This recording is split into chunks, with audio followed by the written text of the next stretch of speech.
Trumpet players, first video was on learning how to match the pitch on your instrument, on your trumpet, and making sure that you really just used your air properly. That's really the key, is taking a big breath. When you take a big breath, you sort of just fill up your whole cavity, just your stomach area, your chest, and then just blow. And the more you have that air support, the better the note is going to sound. So I'd like to continue from there and talk just a minute about warming up and using long tones. Now this goes for trumpet playing as well as any instrument. But the first thing we would want to do before we even get into our book or start playing songs or exercises, I would take a few minutes to warm up on long tones. And what that is just picking a note and playing a nice long note. And what you're trying to do here is you're trying to have the note be as steady as possible without wavering. So you need air support to have that happen. And let it go for, 8 seconds, 10 seconds. Don't go too long to the point where you pass out or you just lose all your air. But a good long note, and listen to yourself and hear how it sounds. You know, athletes do this all the time. If you go to a basketball game, soccer game, before they play a game, they're usually out on the field or on the court, and they're usually stretching way early before the game to get their muscles going. It's the same idea as a musician. You want to warm up before you really get into any activity, playing songs and things like that. You want to kind of it's a time to get your air going and just to kind of lock into the pitches and the notes. So, for instance, I'm just going to pick a note. I'll pick the note for trumpet, it would be E, okay? And I'm going to play just a long note. And when you do these, when you do long tones, you should warm up for maybe, I'd say a couple minutes before you get into your book. So from 2 to 3 minutes of some long tones would be really good. It'll really help your playing a lot. You'll start sounding much better on your instrument.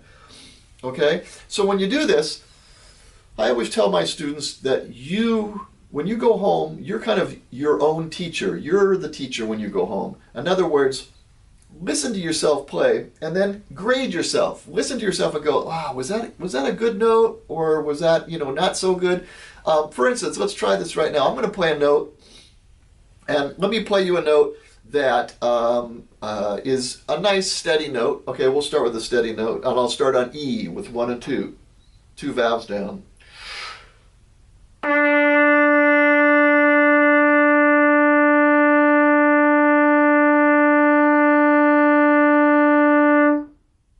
About that long. You can even go a little longer if you wanted to. So that was a fairly steady note. Here's a note that doesn't have that air support and that doesn't have that steady sound.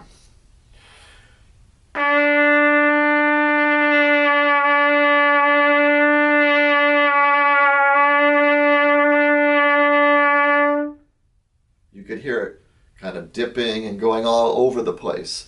So the way you do it is you really want, it's almost like string players, violins do this. They have to practice their bowing technique and keeping their strings moving just a steady pace, steady along the strings. The idea is just steady air, and it just takes practice. You just have to practice it. So if you hear your note wavering, grade yourself. So if you just play a note and it sounds like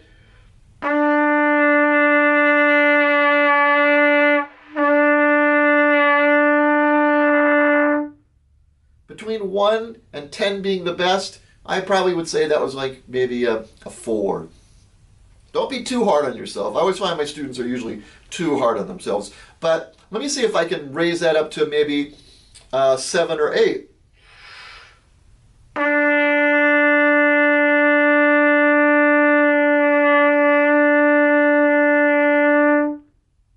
So that was probably a 7 or 8. I dipped a little bit as I went along, if you could hear that. So I would try to make it, let's see if I can make it a 9 or 10.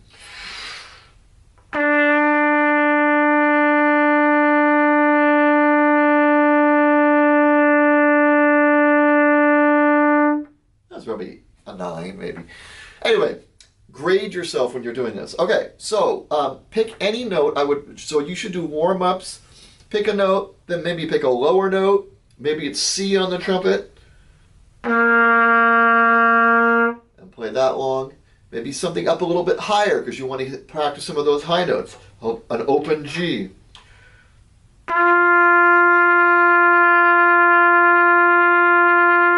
And again, listen to yourself. If it sounds like it wasn't so good, then stop and fix it and reset and try to play that note steadier.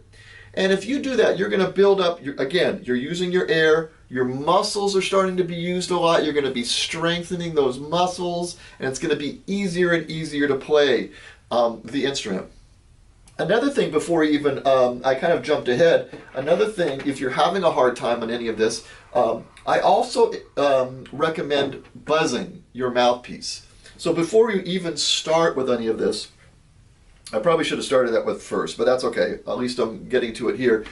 Buzzing your mouthpiece. That might be something you want to do even before you do the long tones.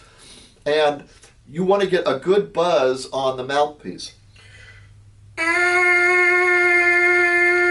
This is the most crucial part of the trumpet. You need to have a good buzz, and a good buzz, the sound of the instrument will resonate and will work for you. Practice getting a steady buzz, and also try to get a siren sound. Get up higher, so push the air faster.